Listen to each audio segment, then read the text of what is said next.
තොරතුරු පද්ධතිය. දත්ත තොරතුරු බවට පත් කිරීමේ ප්‍රධානතම ඒකකය තමයි තොරතුරු පද්ධතිය. එහෙනම් මෙතන මේකේ තියෙන නොහැක කියලා වාක්‍ය අසත්‍යයි. හරි. ඊළඟට කියනවා ශ්‍රී ලංකාව තුළ සාමාන්‍ය උෂ්ණත්වයේ තොරතුරු.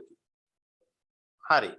සාමාන්‍ය උෂ්ණත්වය කියන්නේ කෙනෙකුට සාමාන්‍ය උෂ්ණත්වය දිහා බලලා ලංකාවේ කොතන ගියත් ඒ උෂ්ණත්වය ඒ ආකාරයයි කියලා අදහසක් එනවා. සාමාන්‍ය උෂ්ණත්වය ඇවරේජ් එක. ඒක තොරතුරක්. තොර සත්‍යයි කියලා දක්වලා තියෙනවා හරිස්. අසම්පූර්ණ තොරතුරු භාවිතය වැරදි තීරණවලට හේතු වෙයි. ඒකත් සත්‍යයි. හොඳයි. ඒ ආකාරයට හරියට ඒ සත්‍ය අසත්‍යතාවය සඳහන් කරලා තියෙනවා. හොඳයි.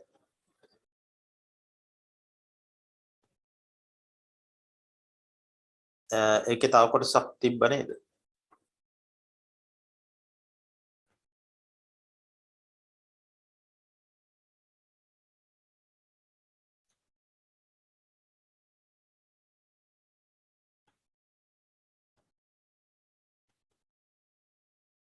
තව කොටසක් තියෙනවා ඒකේ.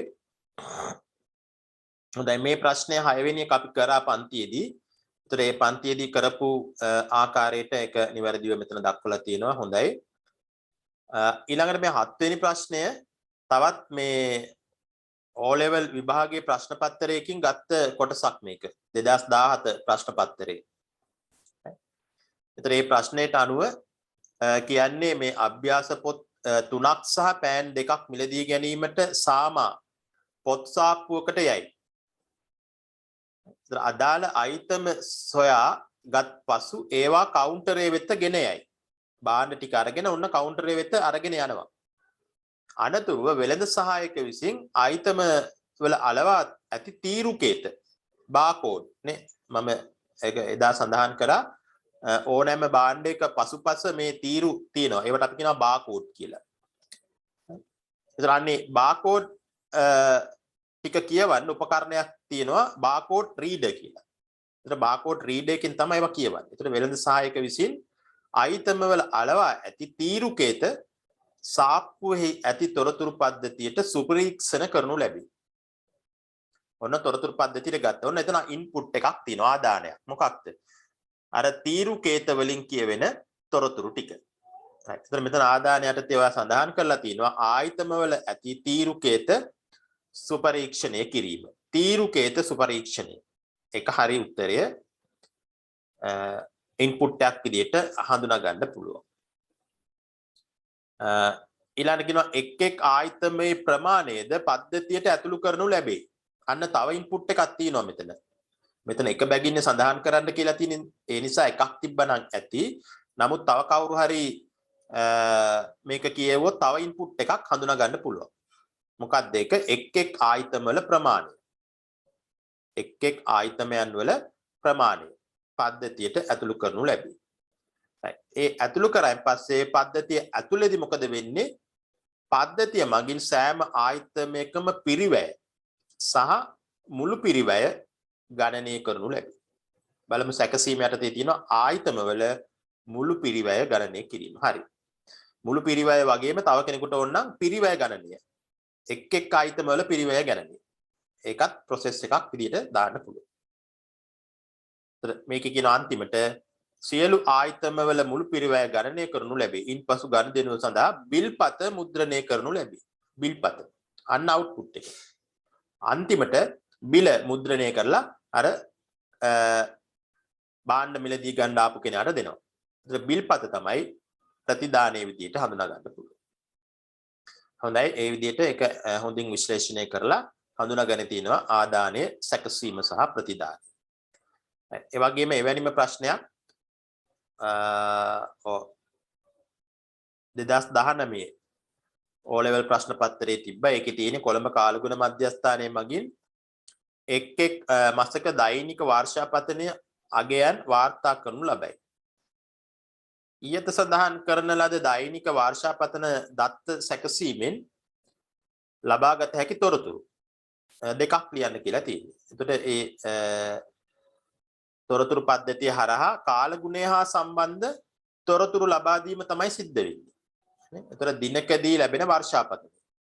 වර්ෂාපතනය කියලා විතරක් තිබ්බත් හරි. ඊළඟට වැඩිම වර්ෂාපතනයක් ලැබෙන දිනය. වැඩිම වර්ෂාපතනය ලැබෙන ප්‍රදේශය ඒකත් හරි. අඩුම වර්ෂාපතනයක් ලැබෙන ප්‍රදේශය. අඩුම වර්ෂාපතනය ලැබුණේ කවද්ද? මේ වගේ තොරතුරු රාශියක් මේ පද්ධතිය හරහා අපිට ලබා ගන්න පුළුවන්. මේ දක්වලා තියෙන දෙක හරි. ඊට අමතරව කීපයක් තමයි මම කිව්වේ. හොඳයි. ඔය ආකාරයට සියලුම ප්‍රශ්න හොඳින් ඔයා සකස් කරලා එවලා තියෙනවා. හොඳයි. මේ වගේ තමයි මම බලාපොරොත්තු වෙන්නේ අනිත් අයත් පොඩි කාලයක් වෙන් කරලා මම දෙන මේ නිබන්ධන කරන්න. කරලා ඒව එවන්න. හරි?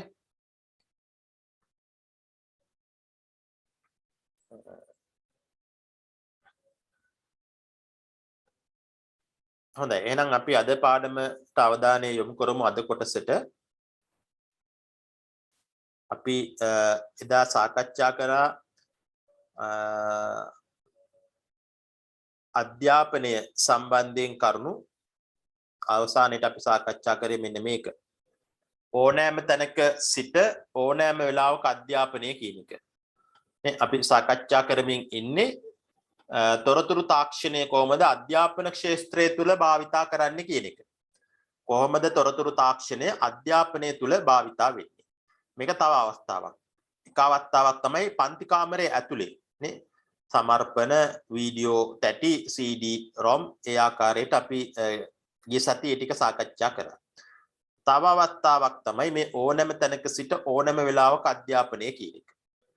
ඒතර මේ අන්තර්ජාලය හරහා අවස්ථාව ලැබිලා තියෙනවා දවසේ ඕනෑම වෙලාවක ඕනෑම තැනක ඉඳන් Tamanට අවශ්‍ය අධ්‍යයන කටයුතු වල යෙදෙන්න.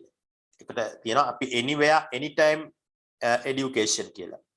anywhere anytime education. right. එතකොට මේ අධ්‍යාපනය ලබන්න සපයලා තියෙන වෙබ්සයිට්ස් ගණනාවක් තියෙනවා ලෝකේ පුරා වෙබ්සයිට්ස් අධ්‍යාපනය හා සම්බන්ධ ගණනාවක් තියෙනවා ලක්ෂ ගාණක් තියෙනවා. ඒ අතරින් අපිට වැදගත් වෙයි කියලා හිතන වෙබ්සයිට් කීපයක් තමයි මෙතන දක්වලා තියෙන්නේ. දැන් කාන් ඇකඩමි කියන එක. දැන් ලංකාවේ ගත්තොත් එහෙම ලංකාවේ ඇතුලේ තියෙන සමහර වෙබ්සයිට් ඊතක්සලාව නැනසල ඒ වගේ දේවල් ගොඩක් වැදගත් වෙනවා. ඒවට ප්‍රවේශ වෙලා Tamanට තනියම යම් දේවල් ඉගෙන ගන්න අවස්ථාව තියෙනවා. මේ වෙබ්සයිට් හරහා ඉගෙන ගැනීම හඳුන්වනවා විශේෂ නමකින් web based training කියලාත් කියනවා. web based training නැත්නම් web based learning කියලාත් කියනවා. කෙටියෙන් WBT නැත්නම් WBL ඒ වගේ අක්ෂර වලින් දක්වනවා මේ web based training කියන එක. web අඩවි පදනම් කරගෙන ඉගෙනීම. web අඩවි පදනම් කරගෙන ඉගෙනීම තමයි web based training කියලා කියන්නේ. හරි. ඒතර ඒකෙන් තියෙන වාසි තමයි අපිට gedara ඉඳගෙනම ඉගෙන ගන්න පුළුවන්. කොහෙවත් යන්න ඕනේ නැහැ. මහන්සියක් නැහැ. වැඩි වියදමක් දරන්න අවශ්‍ය නැහැ. කාලය ඉතිරි වෙනවා. මෙන්න මේ වගේ වාසි තියෙනවා අන්තර්ජාලය හරහා අපිට ඉගෙන ගන්න අවස්ථාව තියෙනකොට. හොඳයි. එතකොට මේක ලියාගත්තද?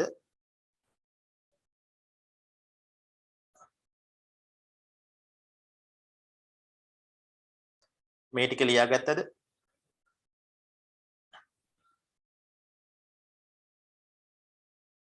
පොඩ්ඩක් chat box එකකින් දාන්න කවුරු හරි ලියාගත්තා නම් ඔව් හරි නෑ හරි කියලා.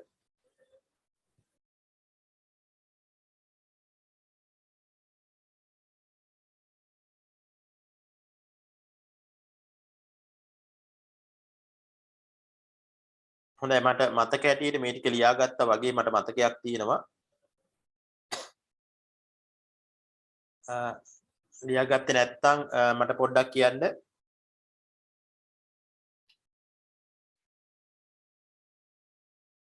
හොඳයි එහෙනම් මම හිතනවා මේක ලියාගන්න ඇති.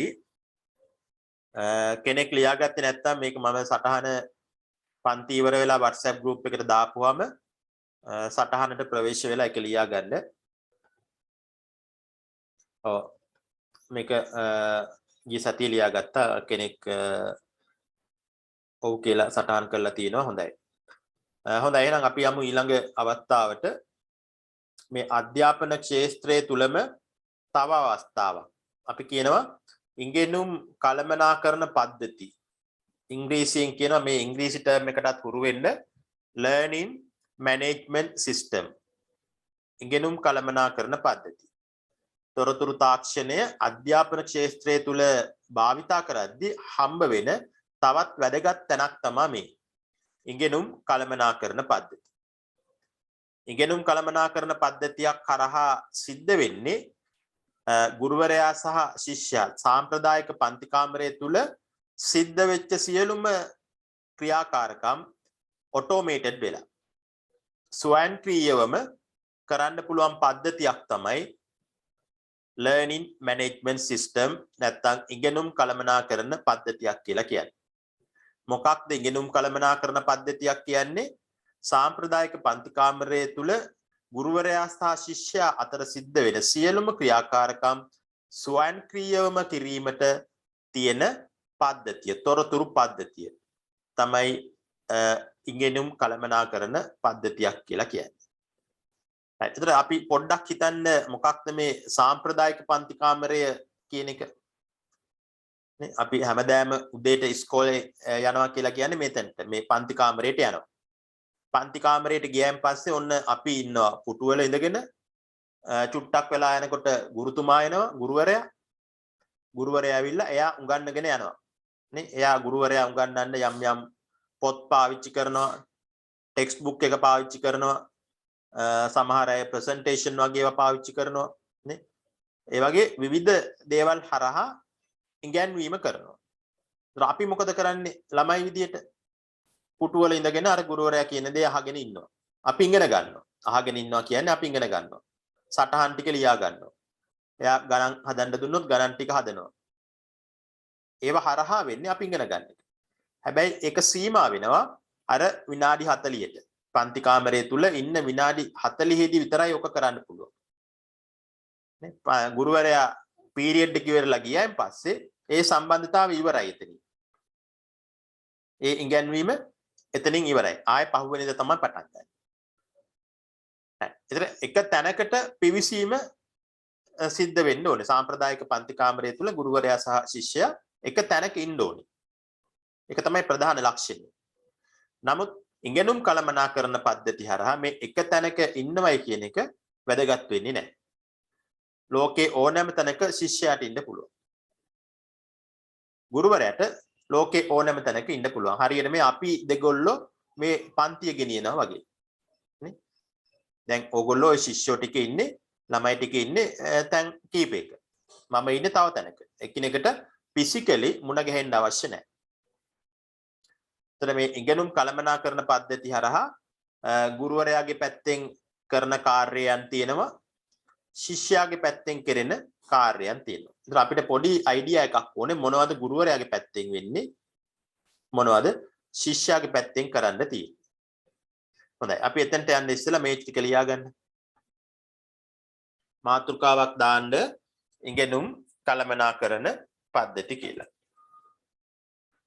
ඉගෙනුම් කළමනාකරන පද්ධති. වරහණ ඇතුලේ learning management system. learning management system. LMS කියලා කෙටියෙන් හඳුන්වනවා.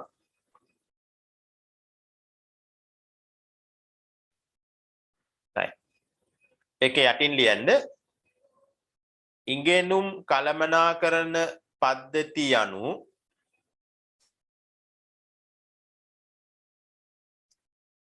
ඉගෙනුම් කළමනාකරන පද්ධති යනු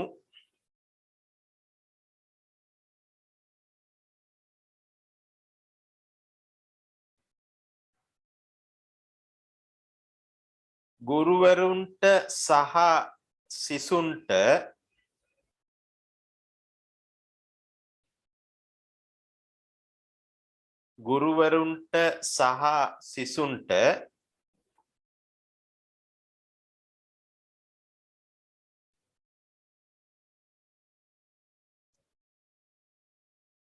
සියලුම පන්ති කාමර ක්‍රියාකාරකම්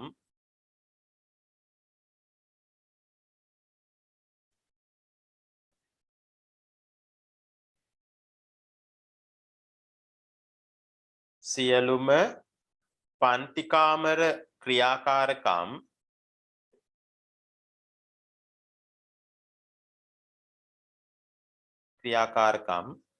කිරීමට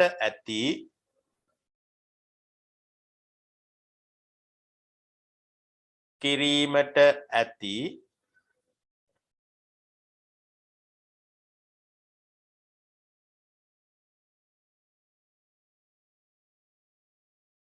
තොරතුරු පද්ධති ආකාරයක් වේ. තොරතුරු පද්ධති ආකාරයක් වේ.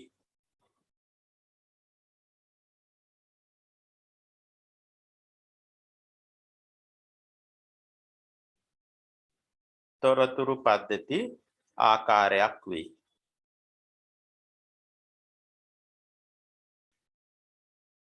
මෙවැනි පද්ධති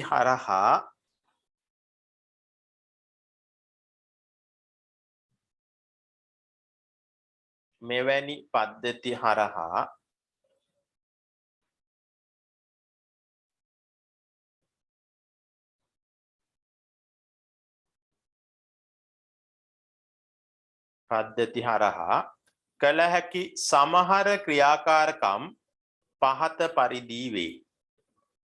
කළ හැකි සමහර ක්‍රියාකාරකම් පහත පරිදි වේ.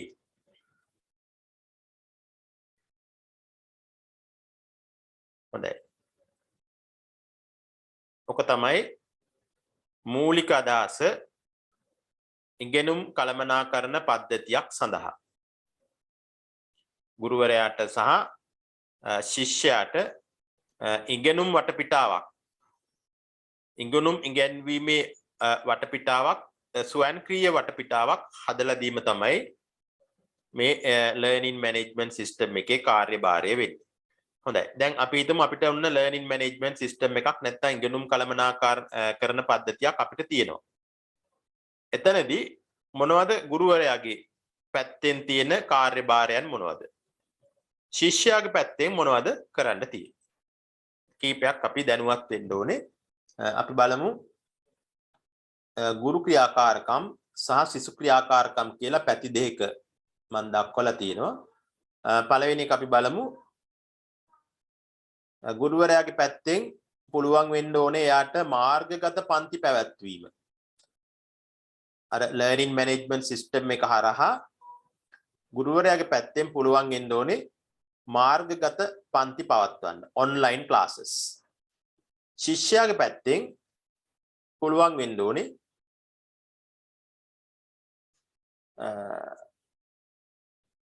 මේ මාර්ගගත පන්ති වලට සම්බන්ධ වෙන්න. ශිෂ්‍යයාගේ පැත්තෙන් මාර්ගගත පන්ති වලට සම්බන්ධ වෙන්න පුළුවන් වෙන්න ඕනේ. ඊළඟට ගුරු ක්‍රියාකාරකම් යටතේ තියෙනවා ඉගෙනුම් ද්‍රව්‍ය උඩුගත කිරීම. උඩුගත කරනවා කියන්නේ මොකක්ද? අප්ලෝඩ් කරනවා. අර LMS එකට ද්‍රව්‍ය අප්ලෝඩ් කරන්න ඕනේ. ඉගෙනුම් ද්‍රව්‍ය අප්ලෝඩ් උඩුගත කරනවා. හරි. දැන් ගුරුවරයා භාවිතා කරනවානේ විවිධ ඉගැන්වීමේ ද්‍රව්‍ය. ඔන්ලයින් කරනකොට විශේෂයෙන් ඔන්න ප්‍රසන්ටේෂන් තියෙනවා. නෝට් එක තියෙනවා. වීඩියෝ ක්ලිප්ස් තියෙනවා. ඔය වගේ දේවල් ඔක්කොම අර පද්ධතියට අපි අප්ලෝඩ් කරන්න ඕනේ. අප්ලෝඩ් කරායින් පස්සේ ඔන්න ශිෂ්‍යයාගේ පැත්තෙන් පුළුවන් වෙන්න ඕනේ ඒවා බාගත කරන්න. ඩවුන්ලෝඩ් කරන්න. පුළුවන් වෙන්න ඕනේ. ඉගෙනුම් ද්‍රව්‍ය බාගත කිරීමට හැකි වීම. ඊළඟට ශිෂ්‍යයාගේ පැත්තෙන් මේකේ තව එකක් දක්වලා තියෙනවා පැවරුම් සම්පූර්ණ කිරීම. ගුරුවරයාගේ පැත්තෙන් පැවරුම් පද්ධතියට දානවා එකතු කරනවා පද්ධතියට. ඒතර පැවරුමක් ලබා දුන්නාම ශිෂ්‍යයාගේ පැත්තෙන් ඒ පැවරුම් සබ්මිට් කරන්න පුළුවන් වෙන්න ඕනේ. හරි. ඔය ටික ලියා ගන්න ඔය කියපු ක්‍රියාකාරකම් ටික.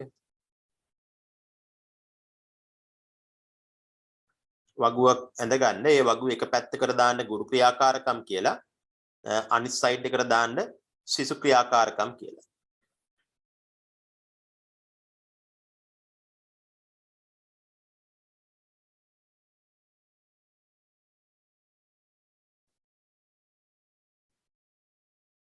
ගුරු ක්‍රියාකාරකම් යටතේ පළවෙනි එක මාර්ගගත පන්ති පැවැත්වීම.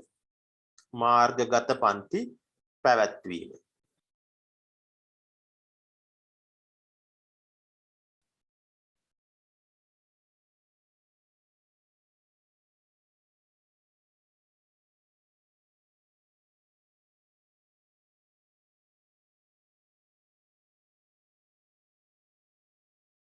ගුරු ක්‍රියාකාරකම් යටතේ දෙවෙනි එක තමයි ඉගෙනුම් ද්‍රව්‍ය උඩුගත කිරීම. ඉගෙනුම් ද්‍රව්‍ය උඩුගත කිරීම. උඩුගත කරනවට තමයි අප්ලෝඩ් කියලා කියන්නේ. අප්ලෝඩ්. මොනවද උඩුගත කරන්නේ? උගන්වන්න භාවිතා කරන ද්‍රව්‍ය.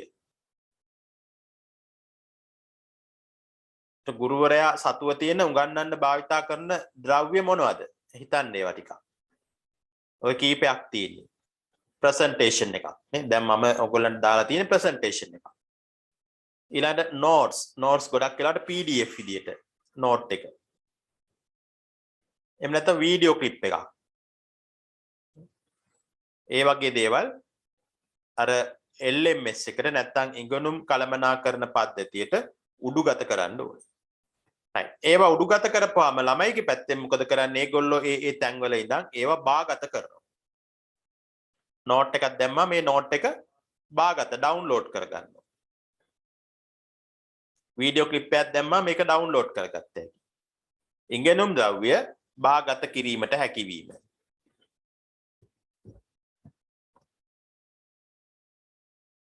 ඊළඟ ගුරුවරයා පැවරුම් වගේ දේවල් පද්ධතියට දැම්මොත් ශිෂ්‍යයාට පුළුවන් ඒ පැවරුම් ටික කරලා සබ්මිට් කරන්න.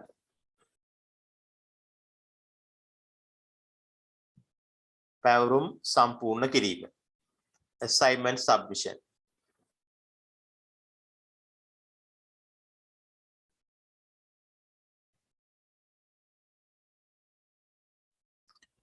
right. හොඳයි. මං හිතන්නේ ඔය ටික ලියලා ඉවර වෙන්න ඇති. ඉවරද?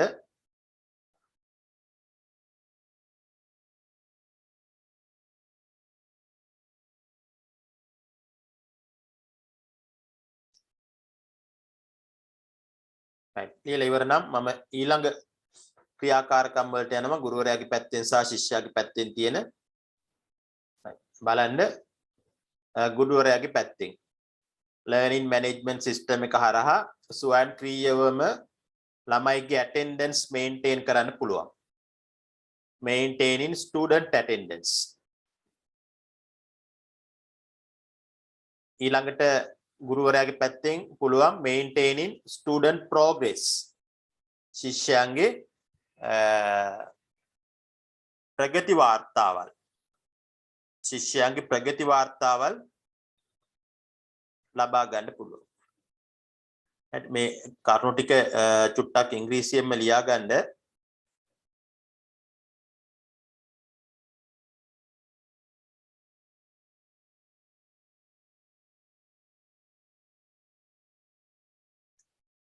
ඊළඟට තව එකක් තියෙනවා මේ ගුරු ක්‍රියාකාරකම් යටතේ මේකින් ක්විස් කියලා. ප්‍රශ්න සකස් කිරීම.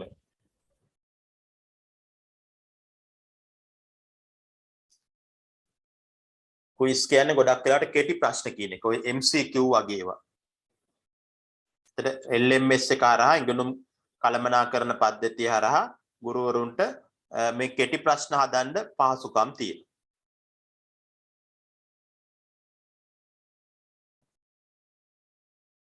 ශිෂ්‍ය ක්‍රියාකාරකම් ශිෂ්‍යයාගේ පැත්තෙන් බැලුවොත් contact teacher and other students. සාම්ප්‍රදායික පන්ති කාමරය තුල contact කියන එක සම්බන්ධතාවයේ තියෙන මේ පන්ති කාමරය තුල විතරයි. ඒ විනාඩි 45 නැත්තම් පැය ඉවර වුණාම පීරියඩ් එක ඉවර වුණාම ඒ සම්බන්ධතාවය නැහැ. නමුත් LMS එකක් කරා ඉගෙනුම් කළමනාකරණ පද්ධතියක් තුල සම්බන්ධතාවයේ පැය 24 දින 7 ඕනම වෙලාවක ගුරුවරයා contact කරන්න පුළුවන්. තමන්ගේ යාළුවෝ other students කියන්නේ තමන්ගේ යාළුවෝ contact කරන්න පුළුවන්. ඊළඟට සිසු ක්‍රියාකාරකම් යටතේ මම දක්වලා තියෙනවා accessing student progress report කියලා. ඒ කියන්නේ ගුරුවරයා report එක දාපුවාම පද්ධතියට අපිට ඒක බලන්න පුළුවන් වෙන්න ඕනේ. accessing student progress report. ප්‍රගති වාර්තාවලට අපිට ප්‍රවේශ වෙන්න. ඒක අරගන්න බලන්න පුළුවන්.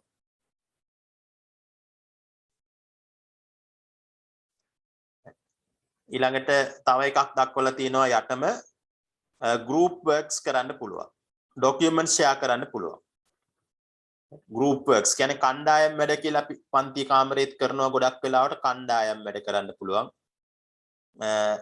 document share කරන්න පුළුවන්. ඒ වගේ කටයුතු රාශියක් අපිට මේ ඉගෙනුම් කළමනාකරන පද්ධතිය හරහා කරන්න හැකියාව තියෙනවා. හොඳයි සම්පූර්ණ කරගන්න නෝට් එක.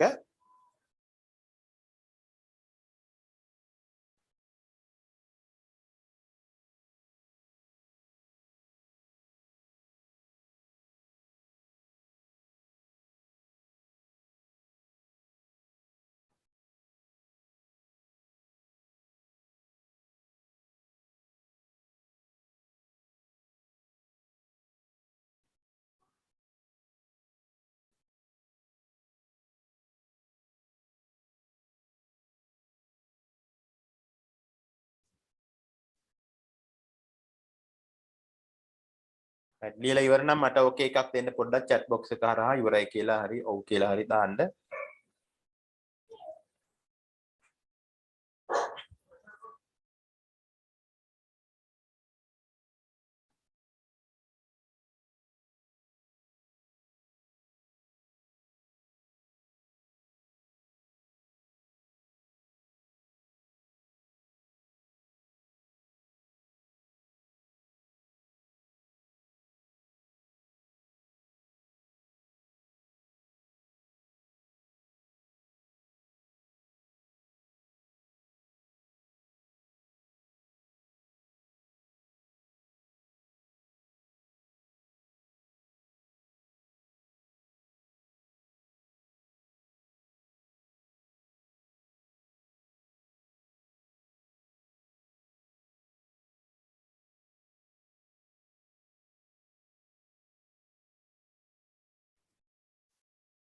ඉවරයිද? ලියාගෙන ඉවරයිද?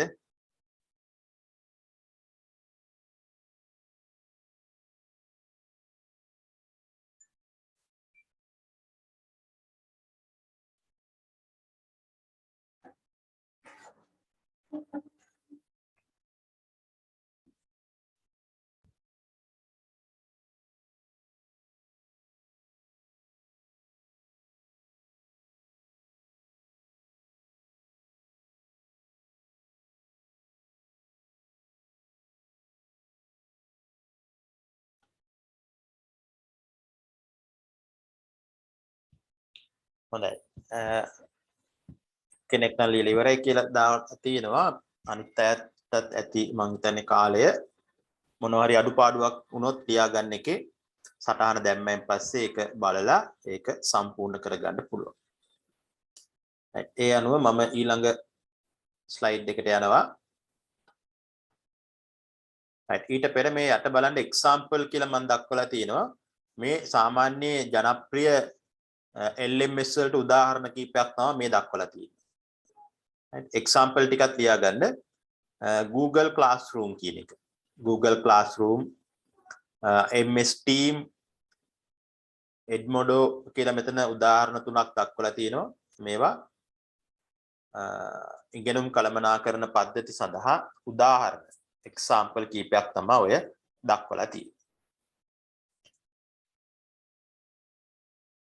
සමහර අයට නම් මේ වගේ වැඩ කරලා එක්ස්පීරියන්ස් එකකුත් ඇති. MS Team වගේ දේවල් බොහෝ පාසල් වල භාවිතා කරනවා. ඒක භාවිතා කරලා තියෙන කෙනෙකුට ඔය අත්දැකීම් තියෙනවා. exam papers quiz වගේ ඒවා ලියලා තියෙනවා. right? ඒතර ඒ වෙලාවේ මේකට ලකුණ ලැබෙනවා. progress report බලලා තියෙනවා. teacher contact කරලා තියෙනවා. නේ?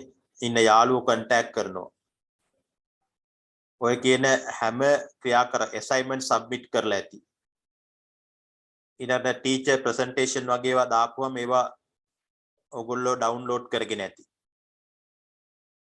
මේ තියෙන ක්‍රියාකාරකම් ප්‍රැක්ටිකලි කරලත් ඇති සමහර විට. මොකද MS ටීම් වගේ දේවල් බොහෝ පාසල්වල මේ දවස්වල භාවිතා කරනවා. හොඳයි උදාහරණ තුනක් ලියා ගන්න.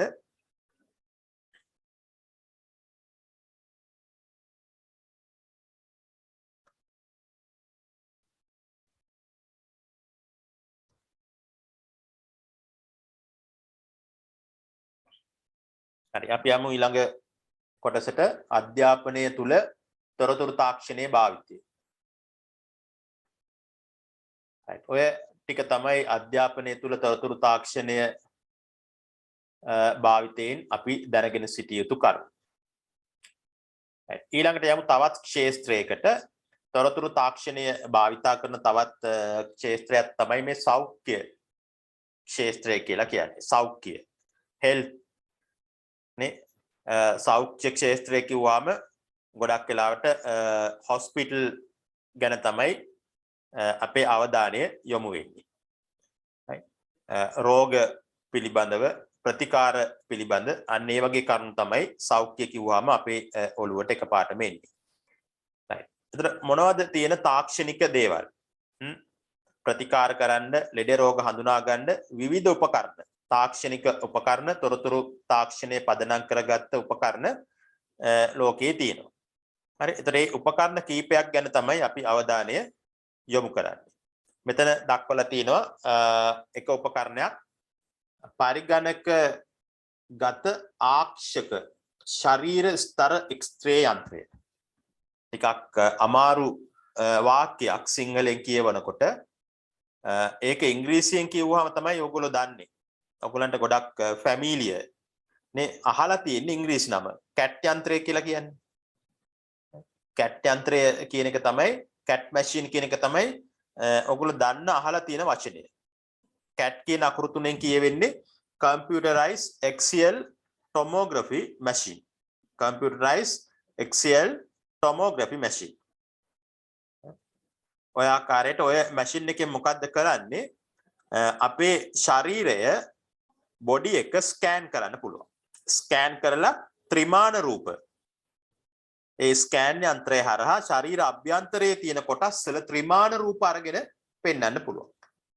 ඒතර මේ ත්‍රිමාන රූප වඩාත් පැහැදිලි ඒවා දිහා බලලා ශරීරයේ ඇතුලේ තියෙන යම් යම් ආබාධ අනවශ්‍ය කොටස් වගේ දේවල් තියෙනවා නම් වෛද්‍යවරුන්ට පහසුවෙන් හඳුනා ගන්න පුළුවන්කම තියෙනවා.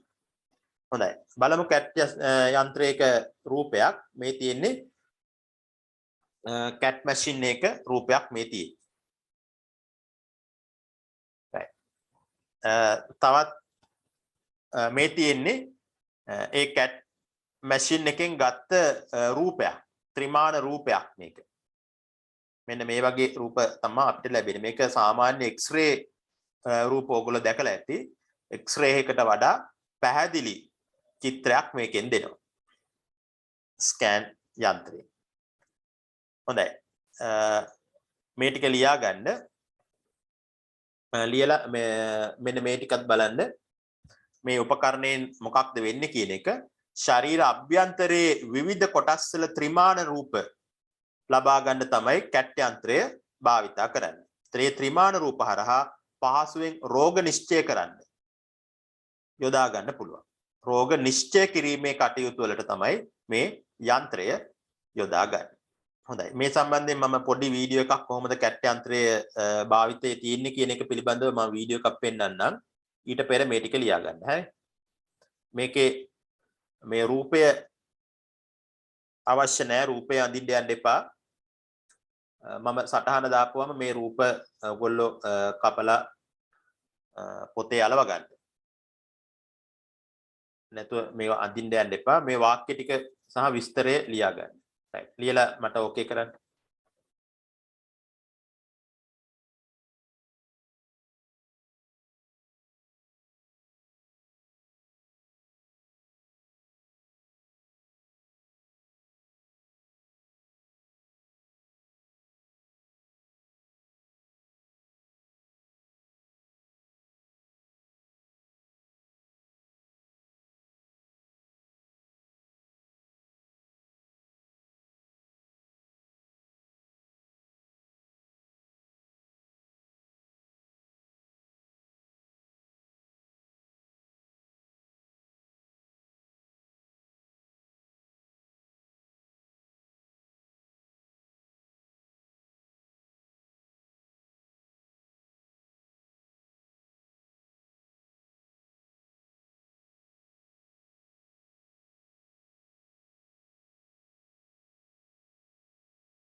හරි ලියාගෙන ඉවරද?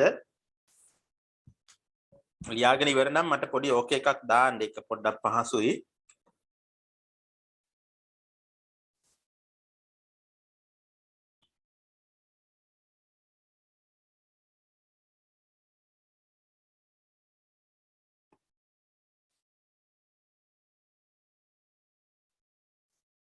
හොඳයි මම උපකල්පනය කරන්නම් ලියලා ඉවර ඇති කියලා. මොනවා හරි අඩුපාඩුවක් වුණොත් ලියන එකේ සටහන දැම්මෙන් පස්සේ ඒක බලලා සටහන සම්පූර්ණ කරගන්න පුළුවන්. හොඳයි මේ කැට් යන්ත්‍රයේ ක්‍රියාකාරීත්වය පිළිබඳව මෙන්න මේ වීඩියෝ එක චුට්ටක් බලන්නකො. එතකොට අපිට හොඳ අදහසක් එනවා මේකේ ක්‍රියාකාරීත්වය සම්බන්ධයෙන්.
හරි හොඳයි මම හිතන්නේ ඔයගොල්ලෝ හැමෝම බලන්න ඇති එක ඒක හරහා අපිට මේ කැට් යන්ත්‍රය කියන්නේ මොකක්ද මොන වගේ දෙයකටද ඒක යොදන්නේ කියන එක පිළිබඳව හොඳ අදහසක් එතනින් ගන්න පුළුවන්. හොඳයි අපි යමු තව උපකරණයක් වෛද්‍ය නැත්නම් සෞඛ්‍ය ක්ෂේත්‍රය තුල තොරතුරු තාක්ෂණය පදනම් කරගෙන භාවිතයේ තියෙන තවත් උපකරණයක් තමයි මේ කැට් යන්ත්‍රය වගේම චුම්බක අනුනාද මූර්තන යන්ත්‍රය. මේකත් මාතෘකාවක් විදිහට ලියා ගන්න තවත් උපකරණයක් චුම්බක අනුනාද මූර්තන යන්ත්‍රය. දැන් ඔයම කිව්වහම අපිට තේරෙන්නේ නැහැ නේ. දැන් අපි සාමාන්‍ය භාවිතයේ අහලා ඇති ඕගොල්ලෝ MRI කියන එක. MRI කිව්වහම අහලා තියෙනවා මොන වගේ එකක්ද? එහෙම එකක් තියෙනවා කියලා අඩුම ගානේ අහලා තියෙනවා. ඒකත් යන්ත්‍රයක් MRI magnetic resonance imaging machine. magnetic resonance imaging machine MRI කියලා කෙටියෙන් කියනවා. එතකොට ඒකත් අර CT ස්කෑනර් එක වගේම තමයි ඊට වඩා ප්‍රබල ලෙස ස්කෑන් කරන්න පුළුවන්. විශේෂයෙන් digital images අපේ ශරීර අභ්‍යන්තරයේ කොටස් වල digital image එකක් හදලා ඒක ඉස්සරහට ගෙනල්ලා තිරේ ඔස්සේ පෙන්වන්න පුළුවන්කම තියෙනවා. ගොඩක් වෙලාවට CT ස්කෑන් එකෙන් කරේ ත්‍රිමානව රූප ඉදිරිපත් කරපු එක. මෙතන ත්‍රිමාන සහ ඩිජිටල් කියන දෙකම එක්කව වෙලා හොඳ පැහැදිලි ඉමේජස් අරට වඩා සියුම් තැන් ශරීර අභ්‍යන්තරයේ තියෙන සියුම් තැන් අරට වඩා පැහැදිලිව හොඳින් පෙන්වුම් කරනවා. චුම්බක අනුනාද මූර්තන යන්ත්‍රය. ඇත්තට මේකේ රූපය බැලුවොත් එහෙම මේකේ මුලින්ම මේ විස්තරය ලියා ගන්න. ඊට පස්සේ මම රූපයක් පෙන්නන්නම්. මේ ටික ලියා ගන්නකෝ. චුම්බක අනුනාද මූර්තන යන්ත්‍රය කියලා ලියන්න මාතෘකාව. ඉංග්‍රීසි නමත් ලියා ගන්න.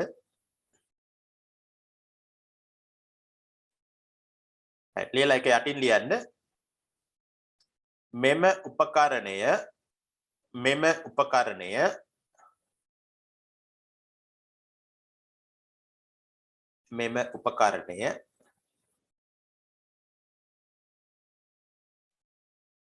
බාහිර පෙනුමෙන්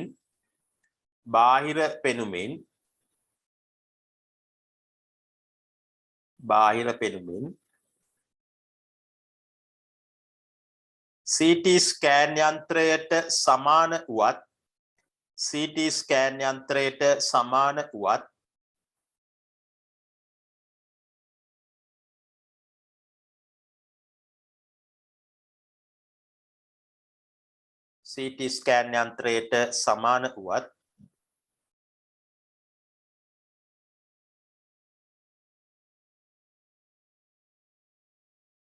මෙයට ශරීරයේ විවිධ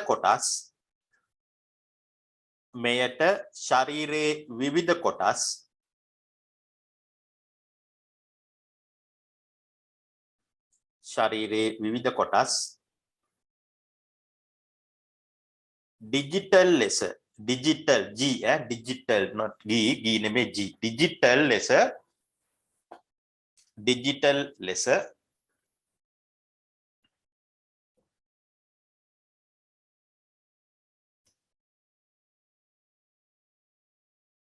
ඩිජිටල් ලෙස ඡායාරූප ගත කිරීමේ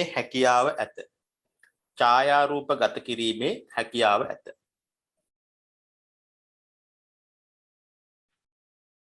එබැවින්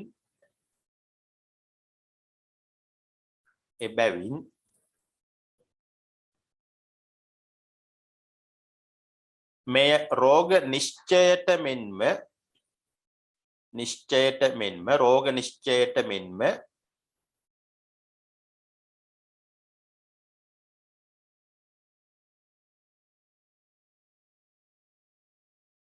ප්‍රතිකාර ක්‍රම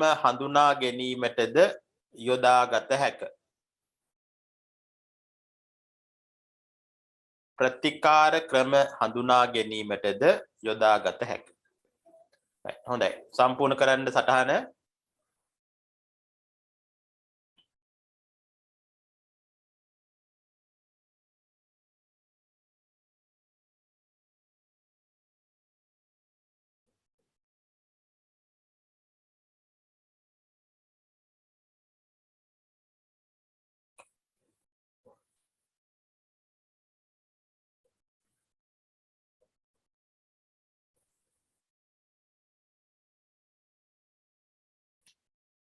හොඳයි අපි බලමු මේකේ රූප සටහනක් MRI ස්කෑනර් කියන එකේ මේ තියෙන MRI ස්කෑනර් කියන එක පිටත පෙනුමෙන් අර CT ස්කෑන් එක වගේම තමයි. නමුත් ඊට වඩා දියුණු ශරීර අභ්‍යන්තරයේ සියුම් තැන් වල ඩිජිටල් රූප ගන්න පුළුවන් රෝග නිශ්චයට වගේම ප්‍රතිකාර ක්‍රම හඳුනා ගන්නත් භාවිතා කළ හැකි උපකරණයක්. එතන වැදගත් මතක තියාගන්න රෝග නිශ්චයට වගේම ප්‍රතිකාර ක්‍රම හඳුනා ගන්නත් මේක භාවිතා කරන්න පුළුවන්. CT ස්කෑන් එකෙන් රෝග නිශ්චය කිරීම විතරයි කරන්න පුළුවන්. ප්‍රතිකාර ක්‍රම හඳුනා ගන්න අපහසුයි. ඊළඟ මේකෙන් ගත්ත රූපයක් තමයි මේ තියෙන්නේ. MRI ස්කෑන් එකක් කරහා ගත්තු රූපයක් තමයි මෙතන දක්වලා තියෙන්නේ. හොඳයි. ඔය ආකාරයට වෛද්‍ය ක්ෂේත්‍රයේ තුර ශරීර අභ්‍යන්තරයේ පිරික්සීම සඳහා තිබෙන තොරතුරු තාක්ෂණය පදනම් කරගත්ත උපකරණ දෙකක් තමයි ඔය මම හඳුන්වලා දුන්නේ CT ස්කෑන් කියන එකයි MRI ස්කෑන් කියන එකයි. අපි බලමු තවත් බහුලව භාවිතා කරන තොරතුරු තාක්ෂණය පදනම් කරගත් උපකරණයක් තමයි මේ දක්වලා තියෙන්නේ. other medical devices කියලා. ඒක යටතේ මේ පළවෙනි එක බලන්න. විද්‍යුත් තන්තු රේඛීය යන්ත්‍රය. දැන් නම එහෙම සිංහලෙන් කිව්වට ඔයගලන්ට තේරෙන්නේ නැහැ. නේ? දැන් අහලා තියෙන ECG කිව්වොත් අහලා තියෙනවා නේ සමහර විට ඔයගොල්ලන් ගෙවල් වල ඉන්න අම්මලාගේ තාත්තලාගේ පරීක්ෂණ අහලා ඇති වචන අහලා ඇති ECG එකක් ගන්න යන්න ඕනේ කියලා කිව්වා ECG.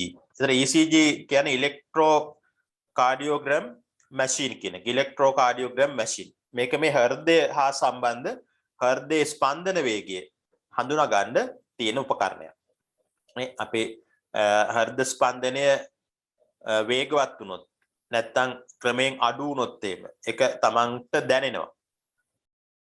ඒක මිනිස්සුන්ට හෘද ස්පන්දන වේගයේ අඩු වැඩි වීම හඳුනා ගන්න පුළුවන්. නමුත් ඒක තහවුරු කරන්න තමයි මේ උපකරණය භාවිතා කරන්නේ. දැන් මේකේ වම් පැත්තේ රූප සටහන ඔයගොල්ලන්ට පේනවා ඇති. ECG යන්ත්‍රයක් තියෙනවා ඒකට සම්බන්ධ කරපු පුද්ගලයෙක් පෙන්නනවා. මේ පපුවේ නැත්නම් හෘදයේ සිද්ධ වෙන හෘද ස්පන්දනය ඉදිරිපත් වෙන්නේ මෙන්න මේ සිග්නල්ස් වලින්. උඩ තියෙනවා මේ ඉලෙක්ට්‍රෝ ඩයග්‍රෑම් කියලා කාඩියෝ ඩයග්‍රෑම් කියන එක. ඒක උස් පහත් වීමෙන් තමයි හෘද ස්පන්දනයේ වේගය හඳුනා ගන්න පුළුවන්කම තියෙන්නේ. ඒක ECG කියලා තමයි කියන්නේ කෙටියෙන්. ඊළඟ තව එකක් තියෙනවා EEG. ඒකත් අහලා ඇති. මේ සිංහල නම කිව්වට අහලා නැහැ. විද්‍යුත් නිකර්පර රේඛන යන්ත්‍රය.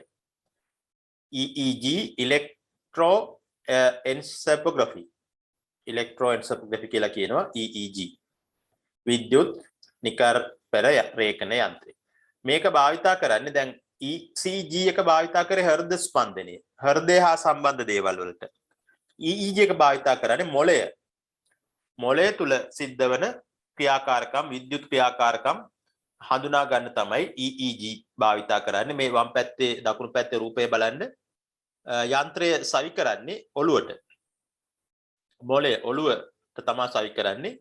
විවිධ උපකරණ සවි කරලා මොළය ඇතුලේ මේ ඔළුව ඇතුලේ තියෙන ක්‍රියාකාරකම් සටහන් කිරීමක් තමයි සිද්ධ වෙන්නේ. විශේෂයෙන් මේක භාවිතා කරනවා අපස්මාරය වගේ රෝග නිర్ణය කරන්න. රෝග නිශ්චය කිරීමේ උපකරණයක් මේක. අපස්මාරය වගේ දේවල් නිදා ගැනීමේ අපහසුතාව තියෙනවා නම් සමහර අය ඉන්නවා කොච්චර නිදා ගන්න ගියත් නිින්ද යන්නේ නැහැ. ඒතර ඒ නිින්ද යන්නේ නැති වෙන්න එක හේතුවක් තමයි මේ මොළය තුල ඔළුව තුල සිද්ධ වෙන ක්‍රියාකාරකම්. ඒවා හඳුනා ගන්න පුළුවන්. ඊළඟ මොළයේ පිළිකා වගේ ටිකක් දරුණු ආකාරයේ රෝග. මොළයේ පිළිකා වැනි දේවල් හඳුනා ගන්නත් EEG යන්ත්‍රය අපිට උදව් වෙනවා. හොඳයි. මේ දෙකත් ලියා ගන්න. විද්‍යුත් තන්තු රේඛීය යන්ත්‍රය නැත්නම් ECG කියන එකයි විද්‍යුත් නිකාර්පර රේඛන යන්ත්‍රය EEG කියන එකයි. මේ දෙක ලියා ගන්න. රූපය අඳින්න ඕනේ නෑ. ඒකට ඉදිරියෙන් ඉඩක් තියන්න රූපය අලවන්න. හොඳයි. මේක ලියලා මට ඕකේ කියන්න chat box එක හරහා ඔව් කියලා කියන්න.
හොඳයි මම හිතන්නේ ලියාගෙන ඉවර ඇති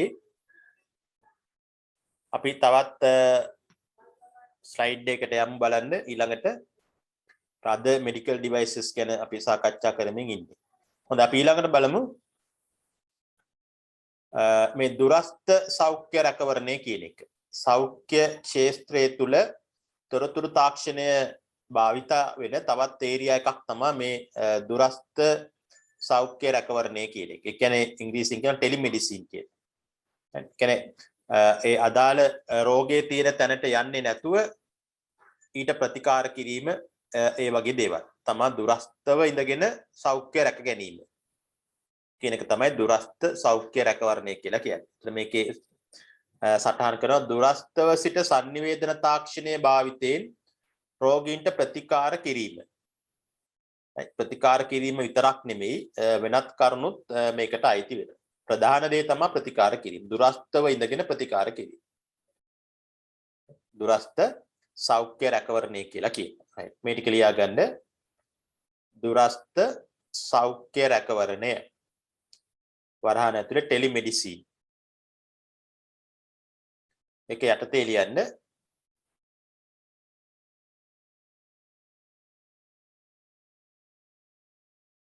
දුරස්තව සිට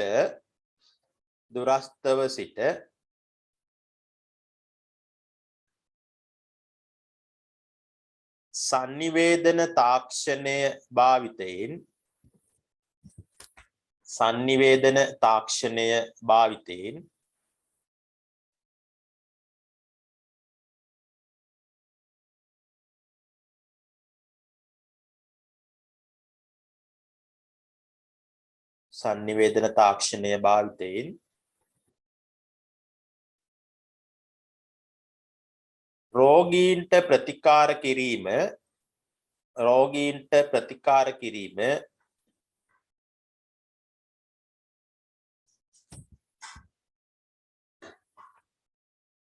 රෝගීන්ට ප්‍රතිකාර කිරීම ටෙලිමෙඩිසින් නම් වේ.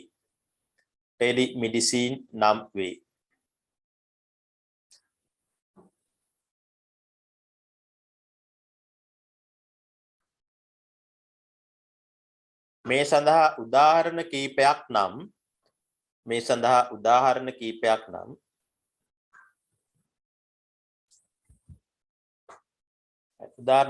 අපි බලමු මේ දුරස්ත සෞඛ්‍ය රැකවරණය යටතේ පළවෙනි එක අපි කියනවා නිවසේ සිට අධීක්ෂණය. රෝගියා කොහාටවත් යන්නේ නැහැ. ස්පිරිතාලයකට යන්නේ නැහැ. නිවසේ තමයි රඳවාගෙන ඉන්නේ. එතකොට ඊට දුරින් සිටින වෙනත් නගරයක නැත්තම් දුරින් ඉන්න රෝහලක වෛද්‍යවරු තමයි පරීක්ෂා කරන්නේ. මේ රෝගියාගේ තත්ත්වය නිරීක්ෂණය කරනවා. කොහොමද නිරීක්ෂණය කරන්නේ? භාවිතා කරනවා මේ අන්තර් සබැඳි පරීක්ෂණ යන්ත්‍රයක්. අන්තර් සබැඳි පරීක්ෂණ යන්ත්‍රයක් කරහා ඒක ජාල ක්‍රම භාවිතා කරලා තමයි හදලා තියෙන්නේ sannivedana උපකරණයක්. ඒ ඔස්සේ ඒ රෝගියාගේ හෘද ස්පන්දනය ඒ වගේ දේවල් උණ වගේ දේවල් නිරීක්ෂණය කරන්න පුළුවන්. ඒ උණ අඩු වැඩි වීම ඒ වගේ ලක්ෂණ රෝගී ලක්ෂණ නිරීක්ෂණය කරන්න පුළුවන් වෛද්‍යවරයාට වෙනත් තැනක ඉඳලා. මේ අන්තර් සැමැදි පරීක්ෂණ යන්ත්‍රය හරහා. ඊට පස්සේ ඒ වෛද්‍යවරයා උපදෙස් දෙනවා අවශ්‍ය නම් රෝහල්ගත වෙන්න අවශ්‍ය උපදෙස් ඒ නිරීක්ෂණයට අනුව ලබා දීම සිද්ධ වෙනවා. හොඳයි පළවෙනි එක ලියා ගන්න. නිවසේ සිට අධීක්ෂණය. නිවසේ සිට අධීක්ෂණය.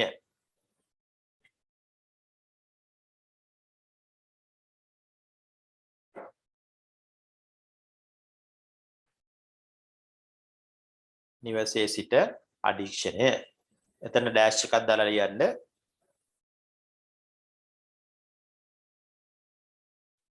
අන්තර් සබැඳි පරීක්ෂණ යන්ත්‍රයක්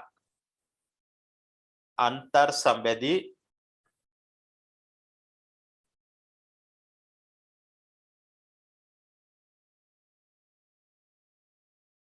පරීක්ෂණ යන්ත්‍රයක් මගින්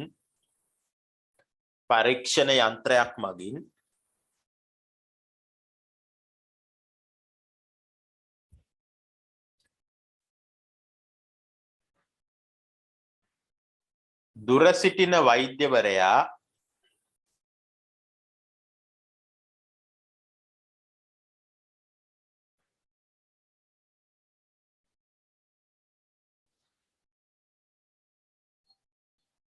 දුර සිටින වෛද්‍යවරයා රෝගියා පරීක්ෂා කිරීම සහ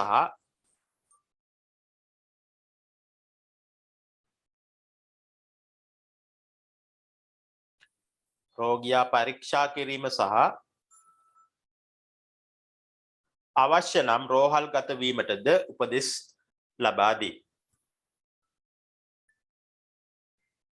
අවශ්‍ය නම් රෝහල්ගත වීමටද උපදෙස් ලබා දී.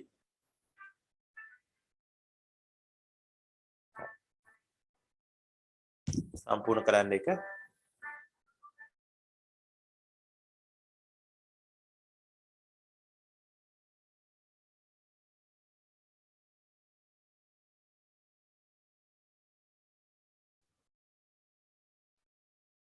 right. එතන දුරස්ත සෞඛ්‍ය රැකවරණ යටතේ පළවෙනි එක තමයි නිවසේ සිට අධීක්ෂණය කියන එක.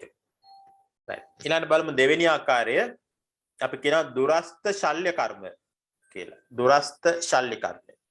දැන් මෙතනදී දුරස්ත ශල්‍ය කර්මය කිව්වම වෙනත් තැනක වෙනත් නගරයක ඉන්න වෛද්‍යවරයා අපිව ඔපරේෂන් කරනවා කියන අදහස නෙමෙයි තියෙන්නේ. රෝගියාව ඔපරේෂන් කරන්නේ වෛද්‍යවරයෝම තමයි. නමුත් විශේෂඥ වෛද්‍යවරයෙක් නෙමෙයි. නිපුණත්වයේලත් වෛද්‍යවරයෙක් නෙමෙයි. එයාගේ උපදෙස් මත සහායක වෛද්‍යවරු විසින් තමයි ශල්‍ය කර්මය සිද්ධ කිරීම කරන්නේ. මේ විශේෂඥ නැත්නම් නිපුණත්වයේලත් වෛද්‍යවරයා ඉන්නේ වෙනත් නගරයක නැත්නම් වෙනත් රටක. තාක්ෂණික ක්‍රම හරහා උපදෙස් දෙනවා. එයාගේ සහාය වෛද්‍යවරුන්ට උපදේශයන් ලබා දෙනවා ශල්‍ය කර්මය සිද්ධ වෙන්නේ කොහොමද? මෙන්න මේ වගේ දේවල් කරන්න, මෙච්චර කාලයක් සිහි නැති කරලා තියන්න, ඒ වගේ මේ වගේ බෙහෙත් ලබා දෙන්න කියන එක විශේෂඥ වෛද්‍යවරයා වෙනත් රටක ඉඳලා තාක්ෂණික ක්‍රම ඔස්සේ උපදෙස් දීම සිද්ධ වෙනවා. ඒ උපදෙස් මත අර ස්පිරිතාලේ ඉන්න ලෝකලි ඉන්න වෛද්‍යවරු ඒ ශල්‍ය කර්මය සිද්ධ කිරීම සිදු වෙනවා. ඒකට තමයි කියන්නේ දුරස්ත ශල්‍ය කර්ම කියලා. ඒතර ඒක දෙවෙනි උදාහරණය දුරස්ත සෞඛ්‍ය රැකවරණය යටතේ දෙවෙනි උදාහරණය තමයි දුරස්ත ශල්‍ය කර්මය. ලියා ගන්න ටික දුරස්ත ශල්‍ය කර්ම.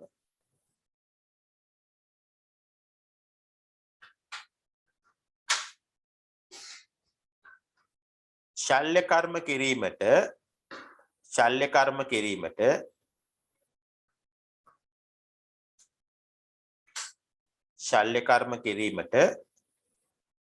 නිපුණත්වය ලත් වෛද්‍යවරයෙකු නොමැති විට නිපුණත්වය ලත් වෛද්‍යවරයෙකු නොමැති විට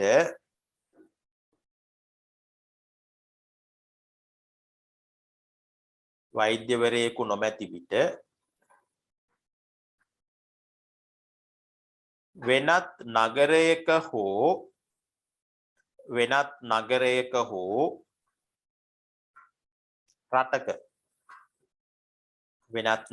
හෝ රටක සිටින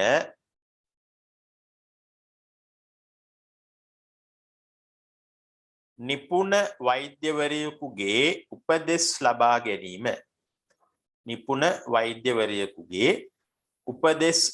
ලබා ගැනීම. ඒකට තමයි දුරස්ත ශල්‍ය කර්ම කියලා කියන්නේ. හොඳයි සම්පූර්ණ කරන්න සටහන.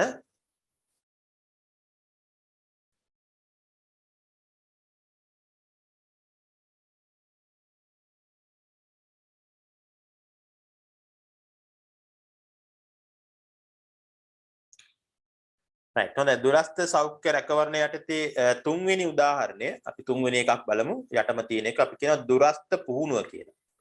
දුරස්ත පුහුණුව. ඒතර මේක මේ රෝගී අවස්ථාවකට ප්‍රතිකාර ලබා දීමක් නෙමෙයි. දුරස්ත පුහුණුව කියන්නේ තමන්ගේ රටේ ඉන්න ඒ වෛද්‍යවරු නැත්තම් හෙදියන් වෙනත් රටක ඉන්න විශේෂඥ වෛද්‍යවරු ලව්වා පුහුණු කිරීම.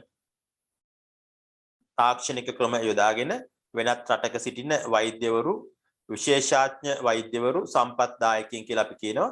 ඒ අය ලව්වා අපේ රටේ ඉන්න ඒ හෙදියන් වෛද්‍යවරු ඒ වෛද්‍ය ක්ෂේත්‍රයට අදාළ අනෙකුත් අය පුහුණු කරවන්න පුළුවන්. විවිධ තාක්ෂණයන් තියෙනවා නේ. වීඩියෝ කොන්ෆරන්සින් ක්‍රම තියෙනවා, ස්කයිප් ටෙක්නොලොජි තියෙනවා, Zoom තාක්ෂණය තියෙනවා. ඒ වගේ විවිධ ක්‍රම හරහා පුළුවන් වෙනත් රටක ඉන්න සම්පත්දායකින්ට අපේ රටේ ඉන්න අය පුහුණු කරන්න පුළුවන්. ඒකට අපි කියනවා දුරස්ත පුහුණුව කියලා. දුරස්ත පුහුණුව. right. ඒකත් ලියාගන්න දුරස්ත පුහුණුව කියන එක ලියාගන්න.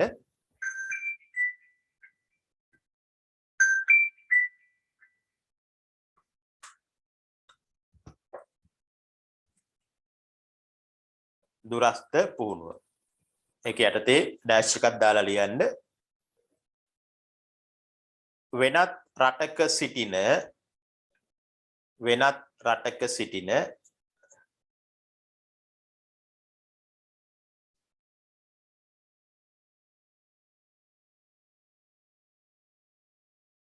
සම්පත්දායකින් ලවා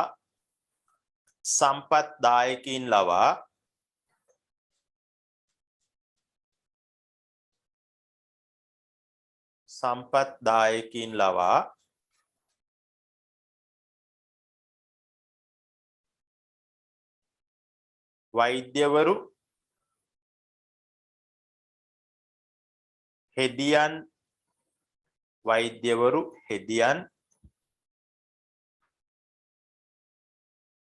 වැනි සෞඛ්‍ය සේවකයින් පුහුණු කිරීම. ඒකට තමයි දුරස්ත පුහුණුව කියලා කියන්නේ. හොඳයි, සම්පූර්ණ කරන්න සටහන.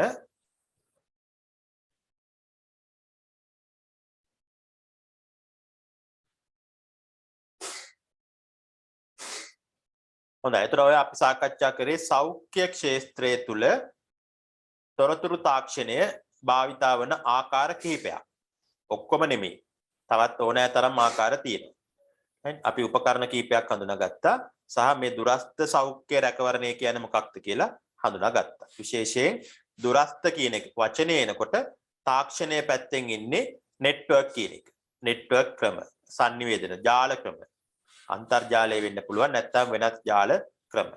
මේවා හරහා තමයි sannivedanය ඇති වෙන්නේ දුර තැනක ඉඳලා වෙනත් තැනකට. හොඳයි, අපි බලමු ඊළඟට තවත් ක්ෂේත්‍රයක්. තොරතුරු තාක්ෂණය භාවිතා කරන කෘෂිකර්ම ක්ෂේත්‍රය. කෘෂිකර්ම, ඇග්‍රිකල්චර් කියන්නේ ඉංග්‍රීසියෙන් අපි ඇග්‍රිකල්චර් කියලා කියනවා. කෘෂිකර්ම ක්ෂේත්‍රය. ඒතර කෘෂිකර්ම ක්ෂේත්‍රය හරහා තමයි විවිධ නිෂ්පාදන තියෙනවා. ඒ වගේ ඵලදායීතාවය වැඩි කරන්න තමයි තොරතුරු තාක්ෂණය බොහෝ වෙලාවට භාවිතා කරන්නේ. තොරතුරු තාක්ෂණික ක්‍රම ඒ හරහා හදපු විශේෂ උපකරණ හරහා ඒ ඵලදායීතාවය වර්ධනය කරගන්න, වැඩි කරගන්න පුළුවන්කම තියෙනවා. හොඳයි, ලියන්න කෘෂිකර්ම ක්ෂේත්‍රය කියලා දාලා. කෘෂිකර්ම ක්ෂේත්‍රය තුල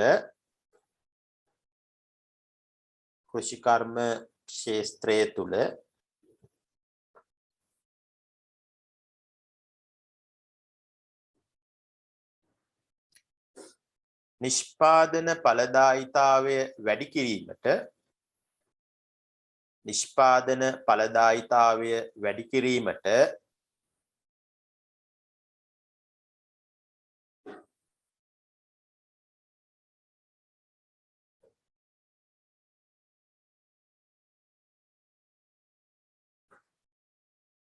තොරතුරු තාක්ෂණය පදනම් කරගත්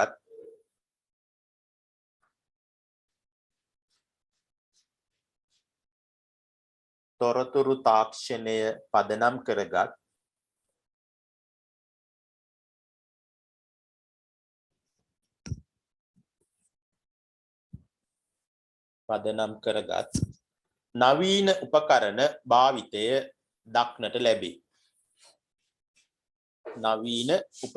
භාවිතය දක්නට ලැබේ.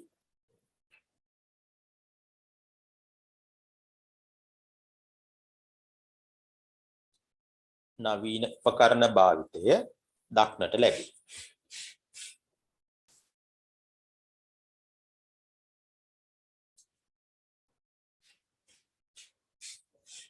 එවැනි උපකරණ කිහිපයක් පහත පරිදි වේ. එවැනි උපකරණ කිහිපයක් පහත පරිදි වේ.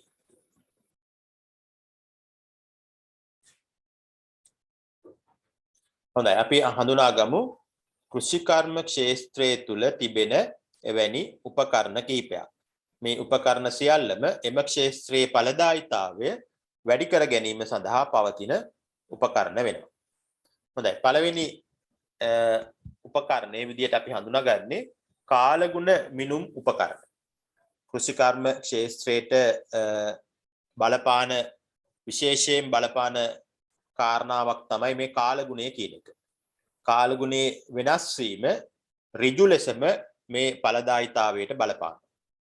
එහෙනම් මේ කාලගුණ වෙනස්කම් පෙර හඳුනා ගන්න පුළුවන් නම් වෙන්න ඉස්සෙල්ලා හඳුනා ගන්න පුළුවන් නම් ඒ ගොවි ජනතාවට පුළුවන් කෘෂිකර්මයේ යෙදෙන අයට පුළුවන් පිළියම් යොදන්න.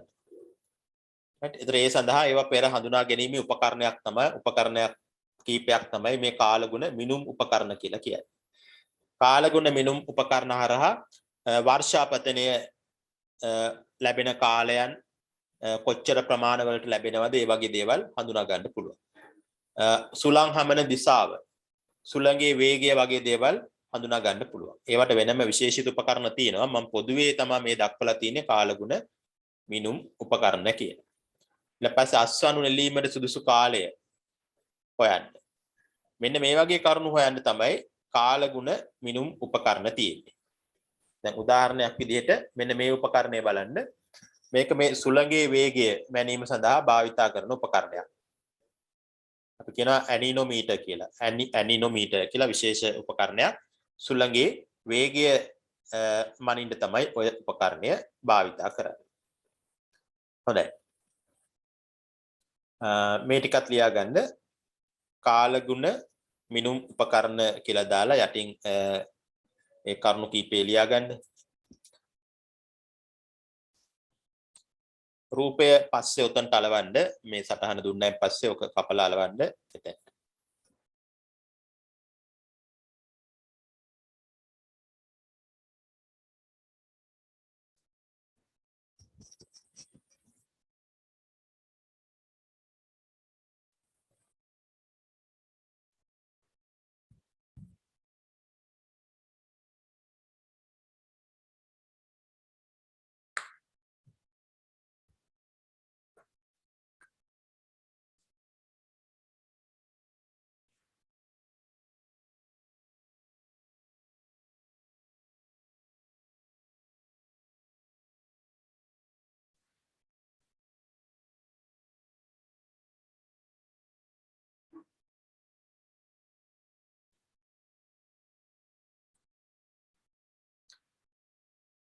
හොඳයි.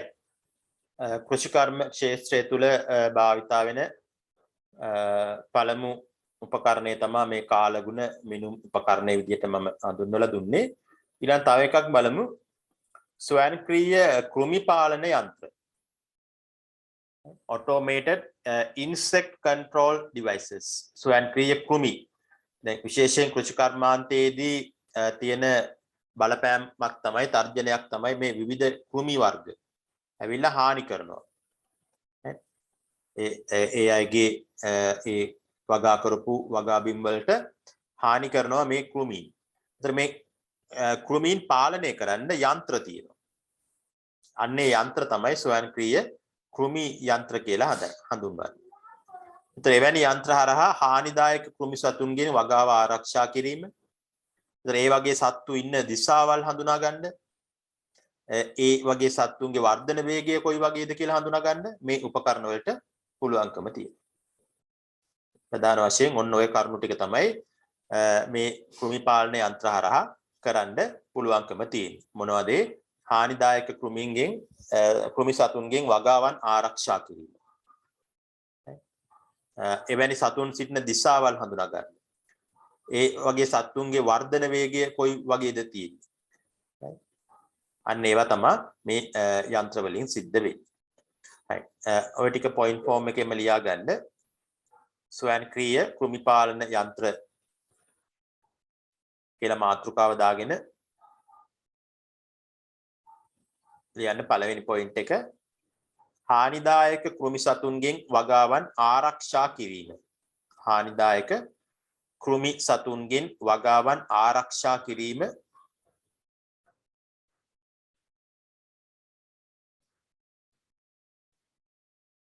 ඊළඟට එවැනි සතුන් සිටින දිශාවන් හඳුනා ගැනීම.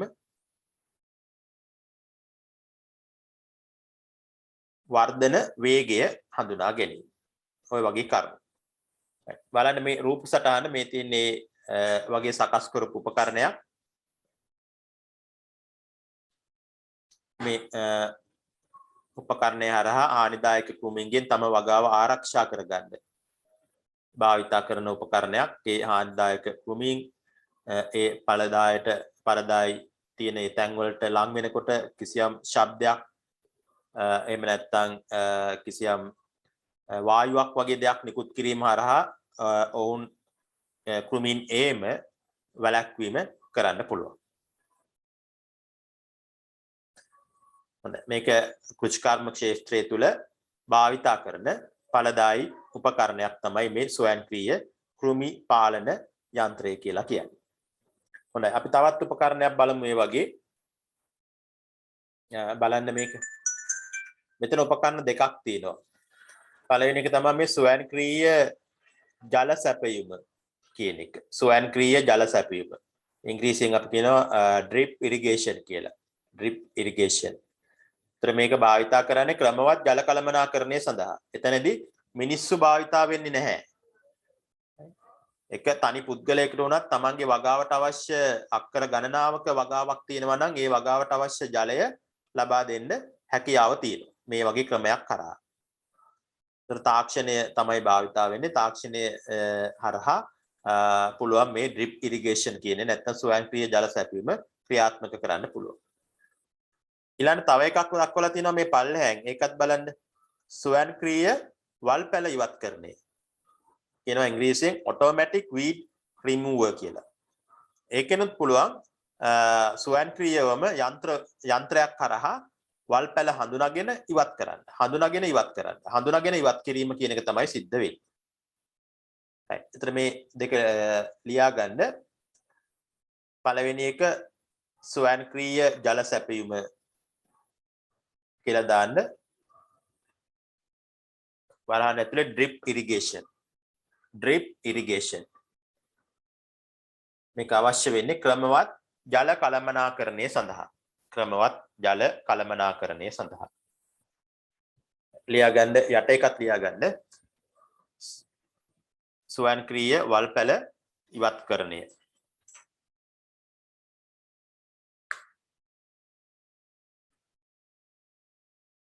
ඉංග්‍රීසි නම automatic weed remover.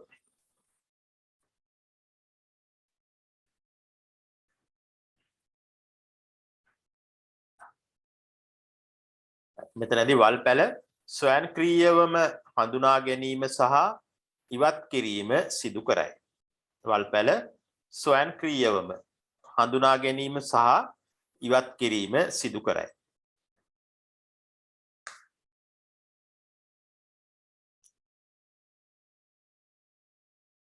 හොඳයි මේ දෙකට අදාළව අපි රූප සටහන් කීපයක් බලමු.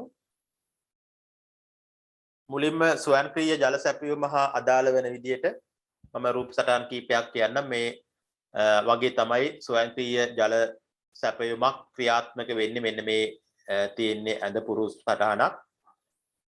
අවශ්‍ය පැල ටික පේලියට මේ වගේ සිටුවලා තියෙනවා. ඒ ඔස්සේ ටයිම් එකක් කරහා වෝටර් පම්ප් කරන්න අවශ්‍ය බටර් ලයින් එකක් මෙතන ඇදලා තියෙනවා. ඒතර ඕවර්ෆ්ලෝ එකකුත් මෙතන දාලා තියෙනවා. මේක එක ක්‍රමවේදයක් ජල කළමනාකරණය කිරීම සඳහා. මෙතනදී විශාල වශයෙන් ජලය අපතේ යාමක් සිද්ධ වෙන්නේ නැහැ. අවශ්‍ය පැලයට ඒ අවශ්‍ය බටර් ලයින් එක හරහා ජලය ලැබීම අවශ්‍ය ප්‍රමාණයට ලැබීම තමයි සිද්ධ වෙන්නේ. ඒ ලැබෙන ජලයත් පැලයට අවශ්‍ය ජලය උරාගත්තයින් පස්සේ යට රැඳෙනවා. ඒ රැඳෙන ජලය නැවත භාවිතා කරන්න අවස්ථාව තියෙනවා. මේ තියෙන්නේ සත්‍ය පින්තූරයක් ඒ වගේ තාක්ෂණයක් භාවිතා කරපු අවස්ථාවක් මේ තියෙන්නේ.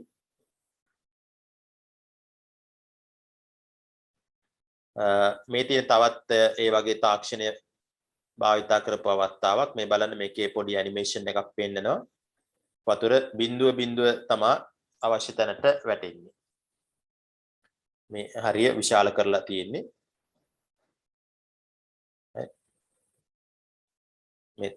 ඒකම මේ තව view එකකින් පෙන්වන්නේ. මේ ඈතින් පේනවා ඇති මේ ජලය හදලා තියෙන මේ තාක්ෂණය භාවිතා කරලා තියෙන විදිය. ලිඳකින් තමයි ජලය පොම්ප වෙන්නේ. ඒ හරහා මේ බටර් ලයින් ඔස්සේ ජලය ගමන් කිරීම සිද්ධ වෙනවා. නමුත් අවශ්‍ය තැනට ජලය බිඳුව බිඳුව තමයි වැටෙන්නේ. right. ඊළඟ බලන්න වල් පැල ඉවත් කරන යන්ත්‍රයක් මේ තියෙන්නේ. මේකට හැකියාව තියෙනවා ස්වයංක්‍රීයවම වල් පැලය හඳුනා ගැනීම සහ ඉවත් කිරීම කරන්න පුළුවන්. මේ තියෙන තවත් ඒ ඇනිමේටඩ් ඡායාරූපයක් මේ තියෙන්නේ. හඳුනා ගැනීම සහ ඉවත් කිරීම සිද්ධ වෙනවා එතනින්.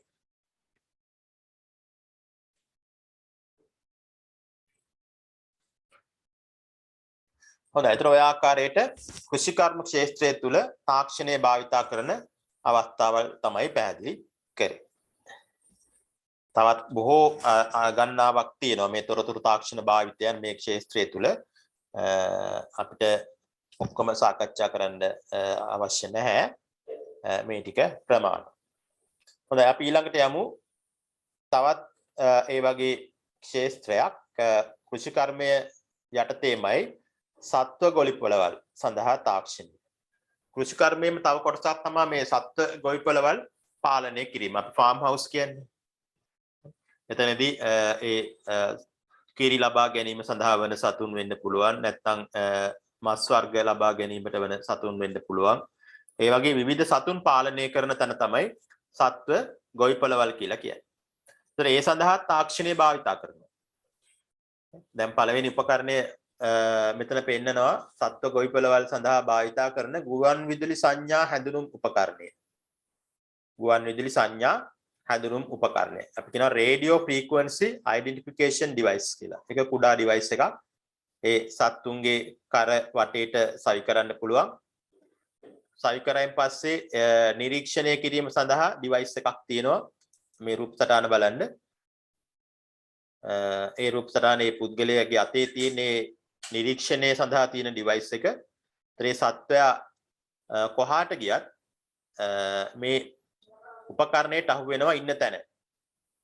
සතුන් සිටින ස්ථාන හඳුනා ගන්න පුළුවන්.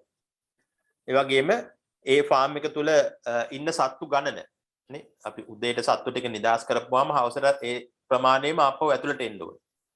ඒක ගණනය කිරීම සත්තු ගොඩාක් ඉන්න තැනක අතින් ගණනය කරන්න අමාරුයි. මේ වගේ ක්‍රම හරහා පහසුවෙන් ඒවා ගණනය කරන්න පුළුවන්කම තියෙනවා.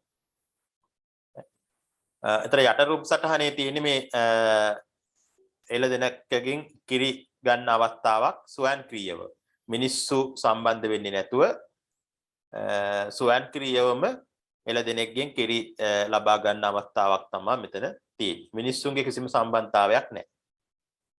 right? ඒතර ඒ උපකරණයට කිරි ලබා ගැනීම විතරක් නෙමෙයි ඒ කිරි වල තියෙන ගුණාත්මක භාවය පරීක්ෂා කරන්නත් ඒ උපකරණ වලට හැකියාව තියෙනවා.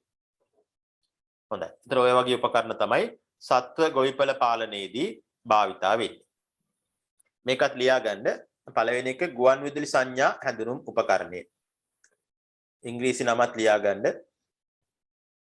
කෙටියෙන් RFID Radio Frequency Identification Device. සම්පූර්ණ කරගන්න නෝට් එක. රූපය ඔයගොල්ලෝ සටහන ලැබුණාම මේක අලවලා ඉදිරියෙන් අලවන්න. හරි.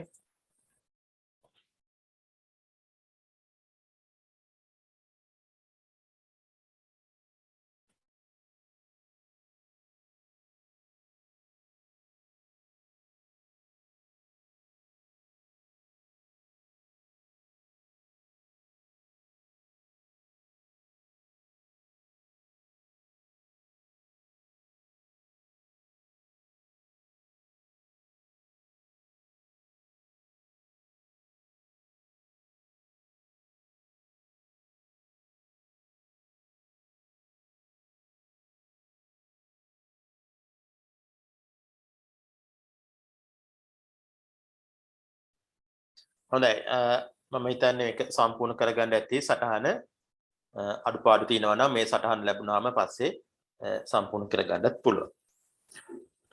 ඊළඟට බලමු ව්‍යාපාර සහ කර්මාන්ත ක්ෂේත්‍රය තුල තොරතුරු තාක්ෂණය භාවිතා වන විදිය. ව්‍යාපාර සහ කර්මාන්ත ක්ෂේත්‍රය තුලත් විවිධ තන්හිදී විවිධ ආකාරයට තොරතුරු තාක්ෂණය භාවිතා වීම සිද්ධ වෙනවා. ව්‍යාපාර සහ කර්මාන්ත විශේෂයෙන් මේ පළවෙනි එකට දක්වලා තියෙන රොබෝවරු භාවිතය කියලා කර්මාන්ත ක්ෂේත්‍රය තුල රොබෝවරු භාවිතා කිරීම රොබෝ යන්ත්‍ර ගැන අහලා ඇති දැකලා ඇති විවිධ මාධ්‍ය හරහා රොබෝ කියන්නේ මොකක්ද කියන එක ඒ රොබෝ භාවිතය නිසා විශේෂයෙන් කර්මාන්ත ශාලා තුල සේවක වියදම අවම කරගන්න පුළුවන්. දැනට මිනිස්සෙක් භාවිතා කරොත් එහෙම එයාට පඩියක් ගෙවන්න ඕනේ. නේ? අතිකාල දීමනා ගෙවන්න ඕනේ. ආහාර යුනිෆෝම් වගේ දේවල් වලට ගෙවන්න ඕනේ. එතකොට රොබෝ කෙනෙක් ඒකට රීප්ලේස් කරන්න පුළුවන් නම් අර මිනිස්සයා වෙනුවට රොබෝ කෙනෙක් දුවවන්න පුළුවන් නම් ඔය කියන පඩි ගෙවන්න ඕනෙත් නැහැ. යුනිෆෝම් වගේ දේවල් අවශ්‍ය නැහැ. ආහාර වියදම් නැහැ. එහෙනම් සේවක වියදම අඩු කරගන්න පුළුවන්. ඒ වගේම 24 පැය සේවය නේ සාමාන්‍ය මිනිස්සෙක් සේවයට යොදාගත්තොත් මොකද වෙන්නේ? එයාට එක දිගට පැය 8යි සේවය.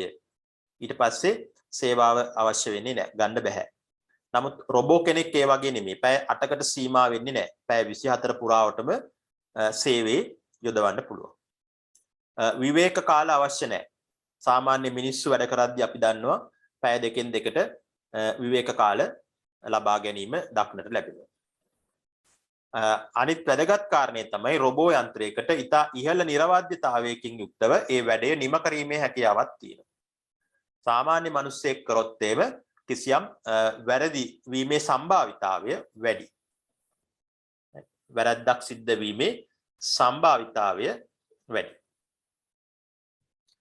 ඔය කියන වාසි තියෙනවා රොබෝ භාවිතා කිරීම කර්මාන්ත ක්ෂේත්‍රය තුල.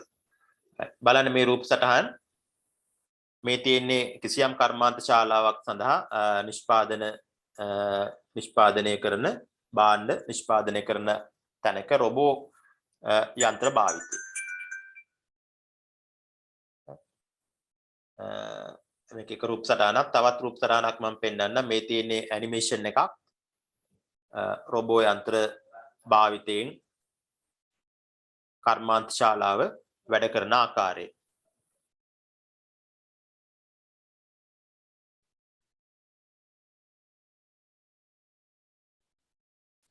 හොඳයි. මේ ටිකත් ලියා ගන්න රොබෝවරු භාවිතය කියලා දාලා ඊට පහලින් ලියන්න සේවක වියදම අවම කරගත හැකි වීම.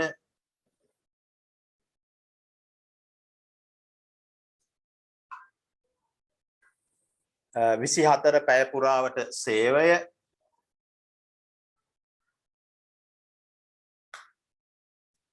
විවේක කාල අවශ්‍ය නොවීම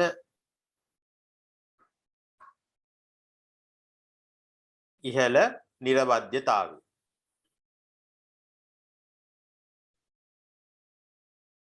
සම්පූර්ණ කරගන්නේ වාක්‍ය ටික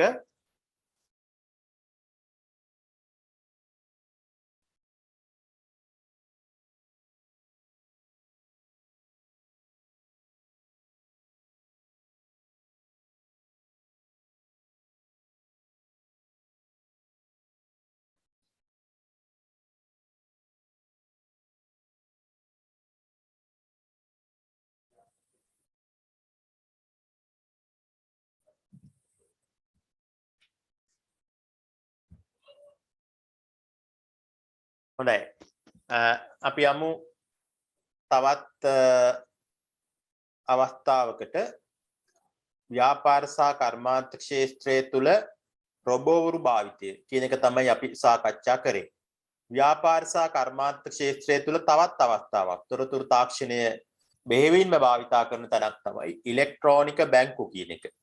e-banking system කියලා අපි කියනවා ඉංග්‍රීසියෙන් ඉලෙක්ට්‍රොනික බැංකු කියන එක. යටතේ බැංකු සේවාවන් තාක්ෂණය හරහා බැංකු සේවාවන් පවත්වාගෙන යාම. දැන් ATM මැෂින් කියන්නේ තොරතුරු තාක්ෂණය ඉහළින්ම භාවිතා කරන තැනක්.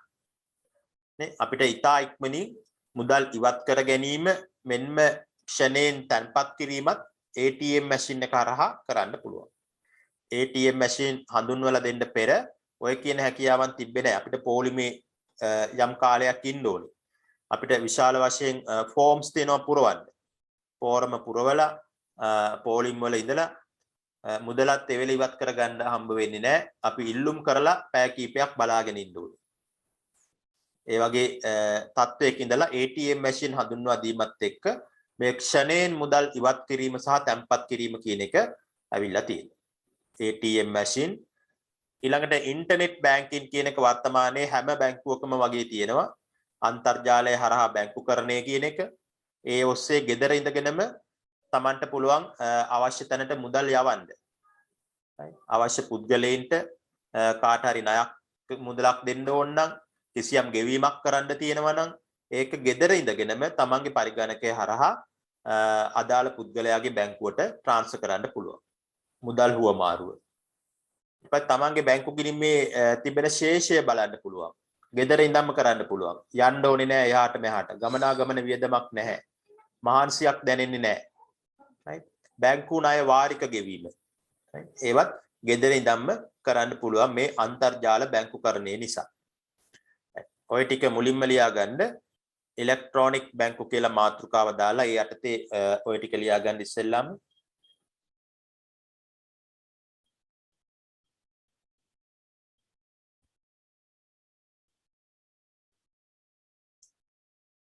මුලින්ම ATM මැෂින් කියන එක ස්වයංක්‍රීය ටෙල යන්ත්‍රය ඒක ඉදිරියෙන් මුදල් ඉක්මනින් ඉවත් කර ගැනීම මෙන්ම ක්ෂණික තැන්පත්.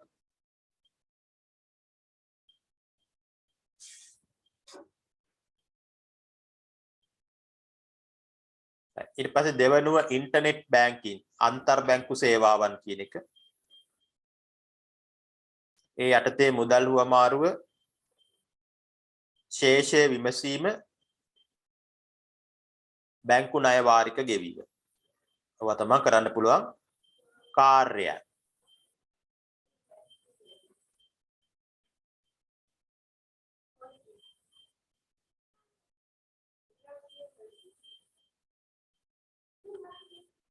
ඊට පස්සේ තවත් කාර්යයන් දෙකක් මේ ඉලෙක්ට්‍රොනික බැංකු කියන එක යටතේ බිල්පත් ගෙවීම. ඉලෙක්ට්‍රොනික බැංකු යටතේ තමන්ට ගෙදර ඉඳගෙනම බිල්පත් ගෙවීමේ අවස්ථා තියෙනවා. විශේෂයෙන් ජල විදුලි දුරකථන වගේ බිල්පත් තමන්ට ගෙවීම කරන්න පුළුවන්. ඊළඟ තව වැදගත් කාරණයක් තමයි මේ ඔන්ලයින් shopping කියන එක. මාර්ගගත සාප්පු සවාරි වල යෙදීම. right මෙතනදී මේක නම් බැංකින් ඇප්ලිකේෂන් එකක් නෙමෙයි. නමුත් ගෙවීම් කිරීමේදී බැංකු සම්බන්ධ වෙනවා. ඔන්ලයින් shopping නැත්තම් මාර්ගගත සාප්පු සවාරි කියලා කියනවා. ඒකේ ලක්ෂණ කීපයක් තමයි ඉදිරියෙන් දක්වලා තියෙන්නේ. අන්තර්ජාලය හරහා භාණ්ඩ මිලදී ගැනීම. ඒක භාණ්ඩ මිලදී ගැනීම සිද්ධ වෙන්නේ අන්තර්ජාලය හරහා. අපිට ඒ කඩේට යන්න ඕනේ නැහැ. ගෙදර ඉඳන්ම වෙනත් රටක තියෙන ඒ ෂොප් එකකින් උනත් භාණ්ඩය මිලදී ගන්න ඕනේ, මිලදී ගන්න පුළුවන්. භාණ්ඩය විකුණන කෙනයි ගන්න කෙනයි එකිනෙකට මුණ ගැසීම අවශ්‍ය වෙන්නේ නැහැ. ඒ දෙන්න එකිනෙකට මුණ ගැහෙන්නේ නැහැ. වෙනත් රටක තියෙන කඩේකින් අපිට භාණ්ඩය ඕඩර් කරලා ගෙන්න ගන්න පුළුවන්. ඊට පස්සේ පැය 24 දින 7 ඕනම වෙලාවක මේ ගනුදෙනුව කරන්න පුළුවන්. ඕනෑම වෙලාවක ඕනෑම දිනක ගනුදෙනු කිරීම.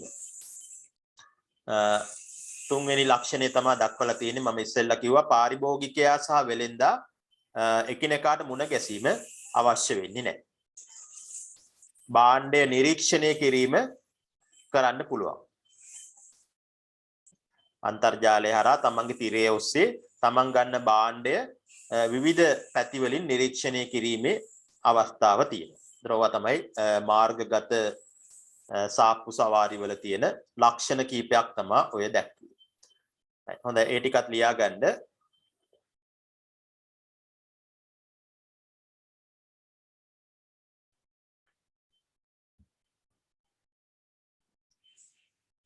හොඳයි. එතකොට අපි පරිගණක තාක්ෂණයේ තියෙන යෙදුම් තොරතුරු තාක්ෂණයේ යෙදුම් කීපයක් තමයි මම අද සාකච්ඡා කරේ. යෙදුම් සම්බන්ධයෙන් තවත් පොඩි දෙයක් තියෙනවා. ඒක අපි ඊළඟ සතියේ විනාඩි 10ක් 15ක් විතර අරගෙන ඒ යෙදුම් ටික මම අවසන් කරනවා. යෙදුම් ටික අවසන් කරායින් පස්සේ ඊළඟට තියෙන්නේ පරිගණකයේ ඉතිහාසය. ඉතිහාසය කියන එක ඉස්සර ඉඳන් පරිගණකය සංවර්ධනය වුණේ කොහොමද? අද තියෙන පරිගණකයේ දක්වා ආපු වැදගත් තැන්. right? ඉතිහාසයේ තියෙන වැදගත් තැන් පිළිබඳව සාකච්ඡාවක යෙදෙනවා. ඊළඟ පන්තියේදී ඒ කොටස මම පටන් ගන්නවා. හොඳයි. ඒතර යෙදුම් කියන එක අපි අවසන් කරනවා. මේ පරිගණකයේ යෙදුම් කියන එක මෙතනින් අවසන් කරනවා. මේක සම්බන්ධයෙන් ඇක්ටිවිටි එකක් තියෙනවා. දැන් අපිට මේ ඇක්ටිවිටි එක කරන්න ටිකක් කාලය මදි. මම ඒකේ link එක WhatsApp group එකට දානවා. දැන් දානවා. දැන් පුළුවන් නම් ඒක කරලා ඔයගොල්ලෝ දැන් ඉන්න තැන් වලින් නැගිටලා යන්න ඉස්සෙල්ලා ඒක කරලා දාන්න. මම පන්තිය නතර කරනවා. නතර කරාට කමක් නැහැ. ඔයගොල්ලෝ link එක ඔස්සේ ගිහලා ඇක්ටිවිටි එක කරලා දාන්න. ලබන සතියේ පන්තියට ඉස්සෙල්ලා කොහොම හරි දාන්න එක. හරි. හොඳයි. එහෙනම් අර නිබන්ධනයත් කරලා එවන්න. සම්පූර්ණ කරන්න තාම එක්කෙනයි මට එවලා තියෙන්නේ. දෙන්නෙක් එවලා තියෙනවා. අනිත් එක්කෙනා අද ඇවිල්ලා නැහැ. දෙන්නෙක් එවලා තියෙනවා. අනිත් අයත් පුළුවන් තරම් ඉක්මනින් නිබන්ධනය සම්පූර්ණ කරලා දාන්න. හොඳයි. එහෙනම් අපි අදට පන්තිය නවත්තනවා. Thank you very much for the participation.